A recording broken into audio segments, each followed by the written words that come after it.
Irmãos, nós vamos abrir a palavra do Senhor em Colossenses capítulo 2 e 3. Nós vamos ler o finalzinho do capítulo 2, a partir do verso 20, e vamos entrar no capítulo 3 e lermos até o verso de número 17. Assim diz a palavra do Senhor, Colossenses capítulo 2, versículo 20 em diante. Se morrestes com Cristo para os rudimentos do mundo, por que, como se vivesseis no mundo, vos sujeitais a ordenanças? Não manuseis isso, não proveis aquilo, não toques naquilo outro, segundo os preceitos e doutrinas dos homens. Pois que todas estas coisas, com o uso, se destroem. Tais coisas, com efeito, têm aparência de sabedoria, como culto de si mesmo e de falsa humildade, e de rigor ascético. Todavia, não tem valor algum contra a sensualidade. Portanto, se fostes ressuscitados juntamente com Cristo, buscai as coisas lá do alto, onde Cristo vive, assentado à direita de Deus. Pensai nas coisas lá do alto, não nas que são aqui da terra. Porque morrestes e a vossa vida está oculta juntamente com Cristo em Deus. Quando Cristo, que é a nossa vida, se manifestar, então vós também sereis manifestados com Ele em glória. Fazei, pois, morrer a vossa natureza terrena, prostituição, impureza, paixão, lasciva, desejo maligno e a avareza, que é a idolatria. Por estas coisas é que vem a ira de Deus sobre os filhos da desobediência. Ora, essas mesmas coisas andastes vós também no outro tempo, quando vivieis nelas.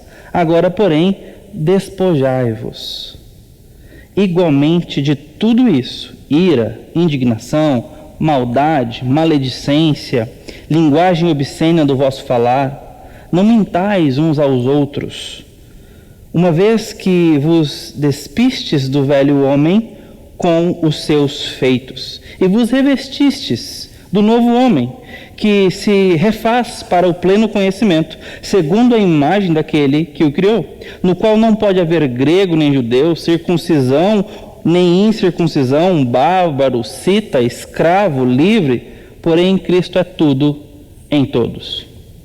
Revesti-vos, pois, como eleitos de Deus, santos e amados, de ternos afetos de misericórdia, de bondade, de humildade, de mansidão, de longanimidade.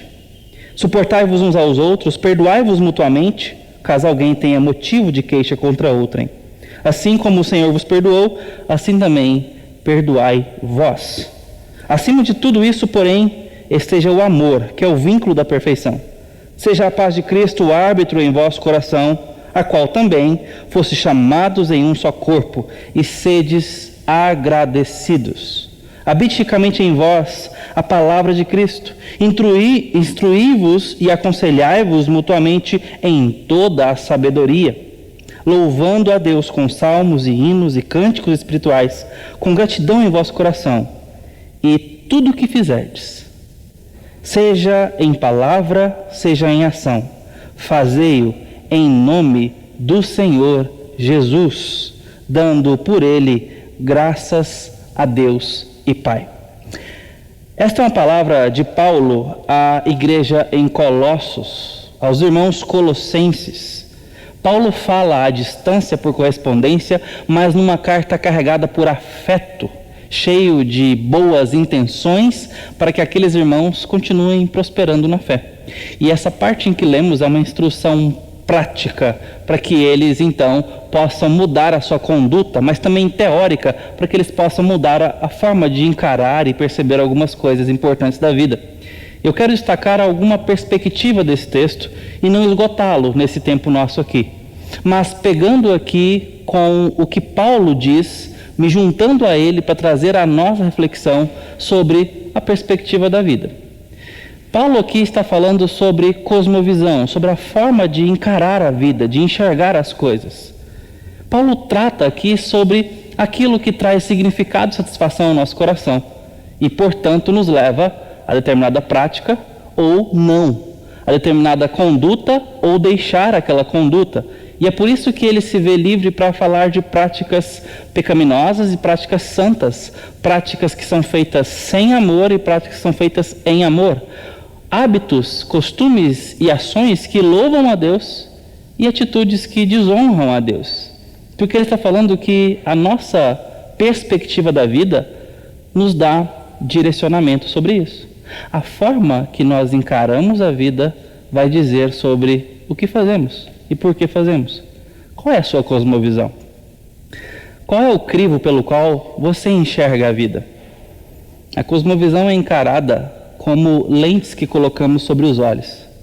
Nós não olhamos para a lente enquanto estamos olhando, mas tudo que enxergamos, enxergamos através delas, a partir delas. Elas são o meio pelo qual nós enxergamos todas as coisas. Então imagine por um segundo uma lente colorida num óculos que você tenha. Uma lente amarela, vermelha, azul, que seja qualquer cor. Ela vai tonalizar as coisas que vemos, não é verdade? É exatamente assim que funciona uma cosmovisão. Embora nós muitas vezes não percebemos a cosmovisão em si, ou, em outras palavras, aquelas postulações, aqueles conceitos, aquelas crenças e confianças através das quais enxergamos a vida, nós sempre estamos enxergando através delas. E aqui Paulo está falando sobre uma possibilidade dupla de cosmovisão. Ainda que nós não entremos nas ramificações mais distintas possíveis de como enxergar a vida, do que pode de fato formar a perspectiva de uma pessoa, e isso de fato é muito complexo, isso é cultural, isso vem de infância, isso tem a ver com família, isso tem a ver com conhecimento, com estudo, com cultura. Cosmovisão é uma multicamada, ela é formada por várias camadas e várias etapas da vida e experiências vão formando essas lentes. Nós não vamos entrar nisso, porque Paulo enxuga aqui em apenas duas fundamentais, a partir das quais outras camadas são criadas. Isto é, a camada do céu e a da terra. Ou nós enxergamos a vida de forma terráquea e meramente como quem pensa nas coisas da terra, ou nós podemos enxergar a vida pensando nas coisas lá do alto. Quando a terra é tudo o que temos, quando a nossa experiência no tempo esgota a nossa perspectiva, quando o nosso pensamento é seduzido por uma possibilidade existencialista, ou seja, vivemos e tão somente vivemos para morrer. Nós não temos um além da história, nós não temos algo além daqui, nós não temos uma razão que vá além da mera experiência de vida. Quando essa é a nossa perspectiva, então nós vamos lidar com as coisas da terra de uma forma muito específica. Nossa perspectiva, portanto, vai ser travada nas coisas da terra. Perceba que quando isso acontece, e é o mais natural que aconteça, quando nós não temos uma visão celeste das coisas terrenas, nós vamos nos apegar às delícias desse mundo com um apreço desproporcional ao valor que elas têm. É por isso que a semente na parábola do semeador que caiu entre espinhos é dita como uma palavra que floresce no meio de cuidados do mundo e fascinação das riquezas.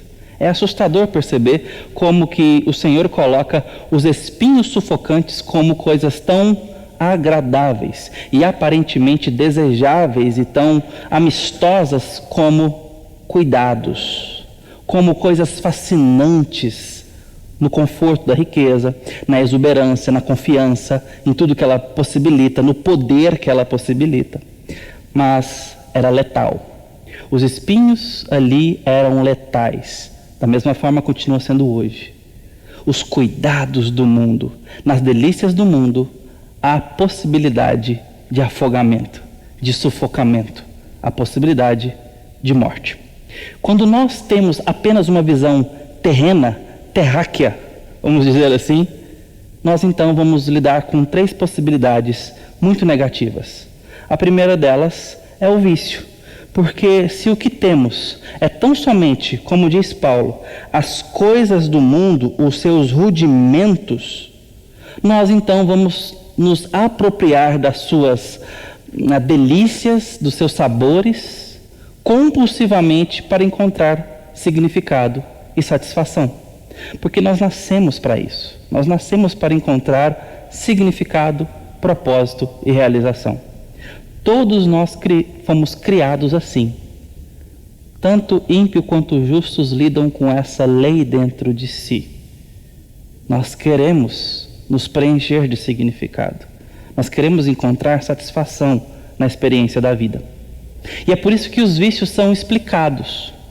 Porque nós, então, tendo apenas perspectiva da terra, nós nos afogamos nela. Nós, então, temos na comida um significado pelo paladar, pelo prazer do paladar, pelos sabores, e viciamos em comidas, viciamos em drogas, em entorpecentes, em bebidas, viciamos em experiências fisiológicas, porque tudo que temos é a terra. Então nós queremos ter as sensações máximas da terra.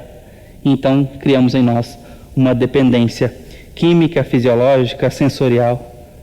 O próximo passo negativo é a inveja, porque se tudo que eu tenho são os rudimentos do mundo, é a perspectiva do mundo, então eu vou olhar para o lado e vou ver pessoas que têm uma porção dessa terra melhor do que a minha. É a famosa grama do vizinho, que sempre está mais verde do que a minha. Eu não me contento, e eu me comparo, eu me meço, eu olho a vida pela régua do outro, e eu abro as redes sociais, as fotos publicadas, pessoas felizes, pessoas muito melhores com as coisas da terra. Com a casa mais no lugar, mais em ordem, com os filhos aparentemente mais saudáveis, mais comportados, com o rosto mais saudável, com um corpo melhor que o meu, com coisas e bens melhores. E eu então vou para o caminho da inveja, porque a minha perspectiva é das coisas da terra. Mas então somos levados a uma terceira questão negativa que supera o vício e a inveja, a insatisfação. E é a insatisfação que nos deixa à deriva, é a insatisfação que faz com que tudo não valha. É a satisfação que move, por exemplo, a tônica melódica de Eclesiastes, onde o sábio que perseguiu com sabedoria todas as delícias da terra e experimentou de todas elas e chega numa conclusão absoluta: é vaidade. De tudo que acumulei, recebi, experimentei. Dos bens do ouro, das posses, dos sabores, das experiências sexuais, das experiências de política e de poder, de influência. É vaidade. É correr atrás do vento e me deixa no vazio. Então ele chega numa conclusão aguda de que a vida sem uma consideração da presença e influência divina, a vida vivida apenas debaixo do sol e não diante de Deus, é vazia, por mais que experimentemos os cuidados do mundo e a fascinação das riquezas. Nos deixa como um balão vazio, prestes a estourar a qualquer momento. E nós, por insatisfeitos, percebemos nossa finitude. E isso acaba com a nossa motivação e de fato mostra que a nossa perspectiva, se apenas desse mundo, nos deixa extremamente sufocados, limitados. E isso pode nos levar à quebra total de vigor, pode nos levar a picos depressivos e aumentar a nossa sede por significado, satisfação e propósito. O que fazer diante disso? Nós precisamos mudar a nossa perspectiva, porque quando eu tenho apenas as coisas da terra, eu vou atrás do vício porque quero retribuição, eu vou atrás da inveja e caio na comparação, e bebo da insatisfação porque estou esbarrando na frustração. E Paulo, então, ao falar com ele, começa dizendo: se morrestes com Cristo. Paulo começa falando pela morte. Se vocês tomaram a sua cruz para seguir a Cristo, lembrando de Marcos 8, quando Cristo nos convida a tomar nossa cruz e segui-lo, de modo que ganhar o mundo e perder a alma é uma conta que não se paga. Ainda que o mundo fosse colocado aos nossos pés, sem a mudança de vida e o novo nascimento que vem na morte de Cristo e na sua ressurreição nada valerá. C.S. Lewis comenta nas suas grandes obras, ele cita isso em pelo menos 2 grandes bons livros. Ele fala sobre esse anseio nossos desejos, nossos sonhos múltiplos como ser humano. E ele chega ao ponto de dizer que a insatisfação humana é porque há no homem desejos que o mundo não pode satisfazer. E se encontramos esse desejo em nós, a razão muito provável é que nós fomos feitos para outro mundo. E aqui ele está dizendo sobre essa busca que só pode ser saciada com aquilo que Deus dá, com a satisfação que Deus dá. Antes disso, o homem caminhará, nadará e morrerá na praia. Nós precisamos ser encontrados por Cristo e precisamos encontrá-lo gracioso para que sejamos satisfeitos. Então, Paulo, ao dizer sobre a morte, se morremos com Cristo, deve morrer também em nós estas coisas. Os versículos 20 e 23 falam sobre isso. Perceba. Se morrestes com Cristo para os rudimentos do mundo, porque como se vivesseis no mundo, vos sujeitais às ordenanças. Ele está dizendo aqui sobre o fato de que se nós morremos com Cristo, de fato, as coisas presentes no mundo que são mera aparência, mesmo as religiosas, não nos susterão. Elas terão apenas reforço de vaidade. E nesse tempo de pandemia, nós temos questionado muitas questões litúrgicas. Eu tenho lidado com muitas pessoas via rede social, ou mesmo me correspondendo pelo telefone, que estão num apego muito grande com o desigrejamento. E desigrejamento aqui falando das 4 paredes que cercam a nossa realidade. É interessante a gente estar aqui agora falando e vocês podendo ver esse templo vazio. Porque muita gente tem reforçado uma aparente piedade ao dizer: isso, a igreja não é templo, a gente está vendo isso. A gente está vendo que a igreja não são 4 paredes. A gente está vendo que a igreja é espiritual. Olha, isso é verdade. Isso é muito verdade. E Paulo está falando sobre essas coisas aqui. A igreja não é feita de paredes. A igreja não é feita de tijolos. A igreja não é feita de estrutura ou infraestrutura. A igreja é feita de pessoas, de espiritualidade, de verdade espiritual. Todavia, nós precisamos ver se a nossa motivação está contundente com o resto da argumentação de Paulo, que começa dizendo para uma perspectiva de vida que considera morrer com Cristo.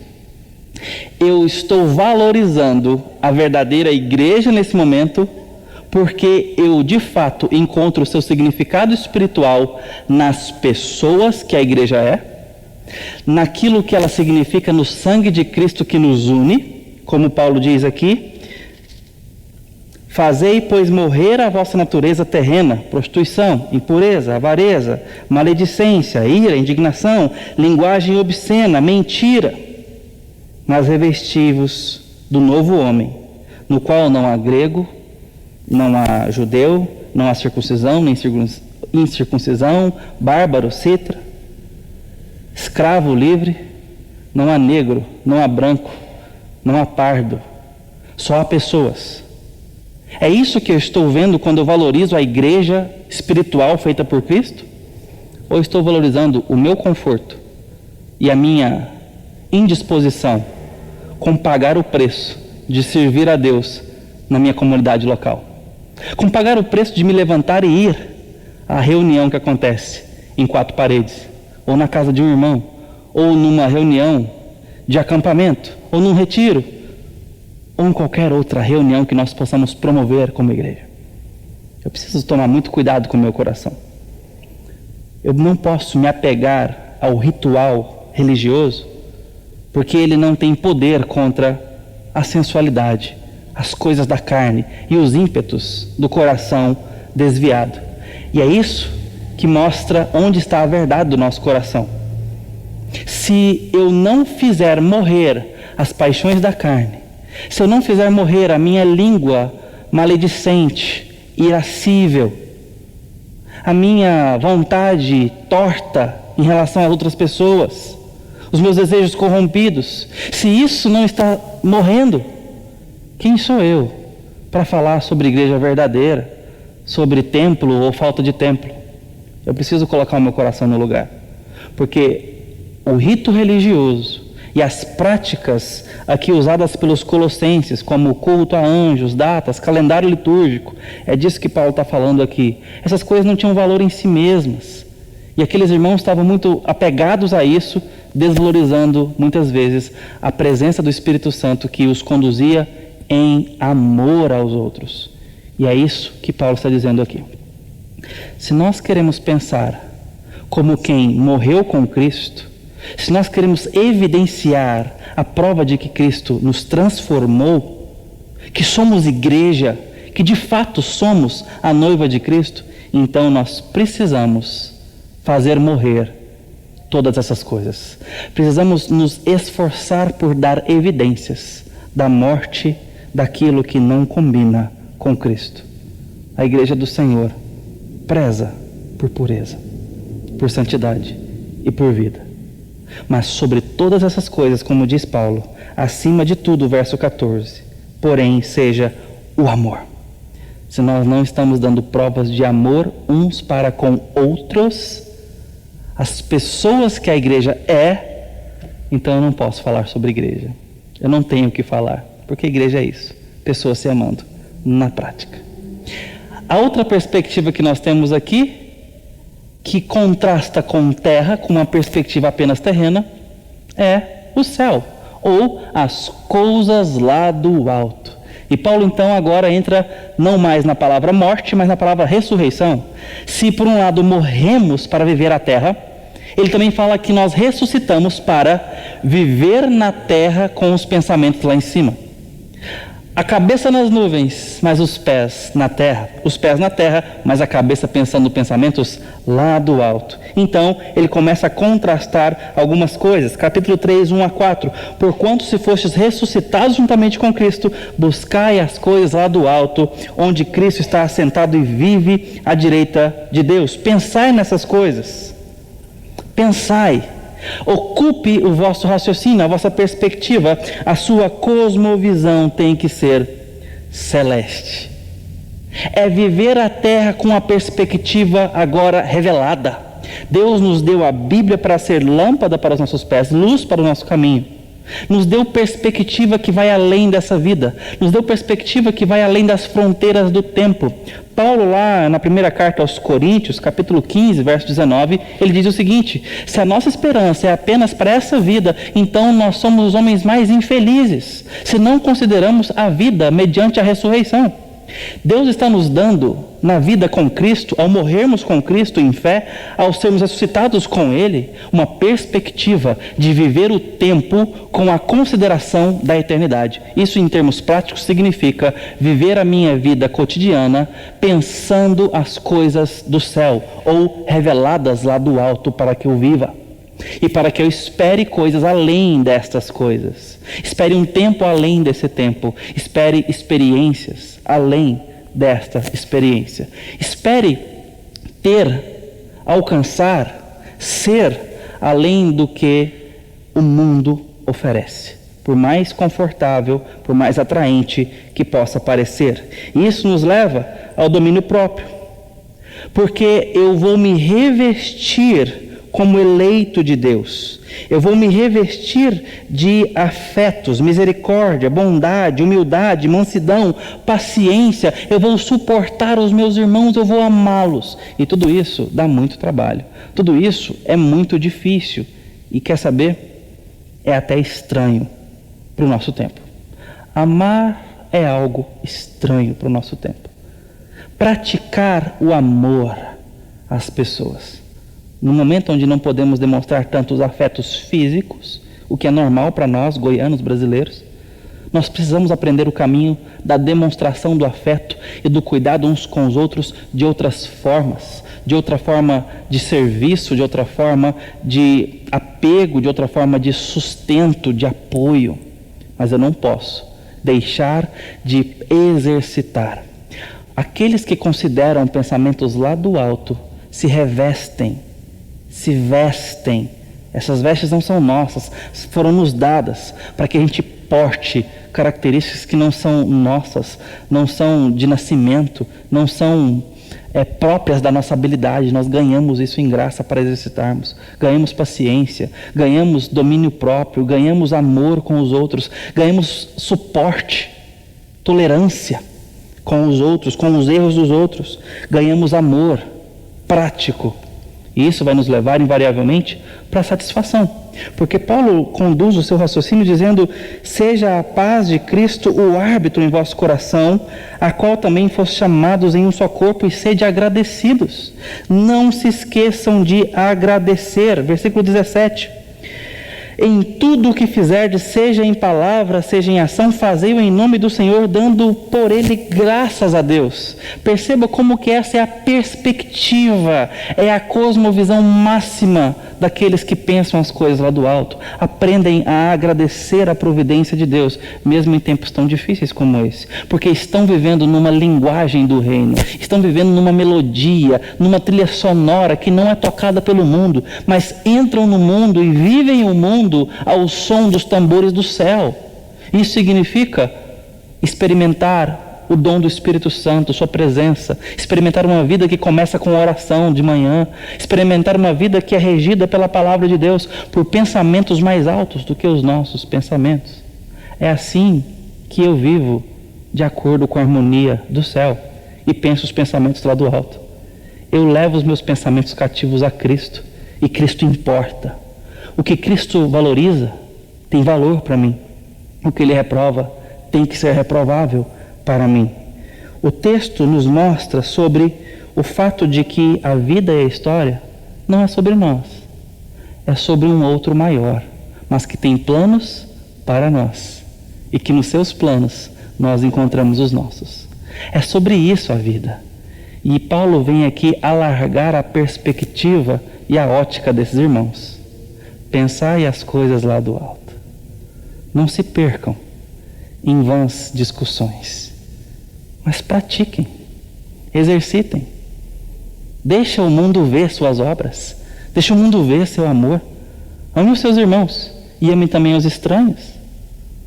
Deus está nos dando essa oportunidade nesse tempo de redescobrir a linguagem do amor que vem daqueles que nasceram de novo. O mundo precisa ver a verdadeira igreja em atividade. Que Deus te abençoe.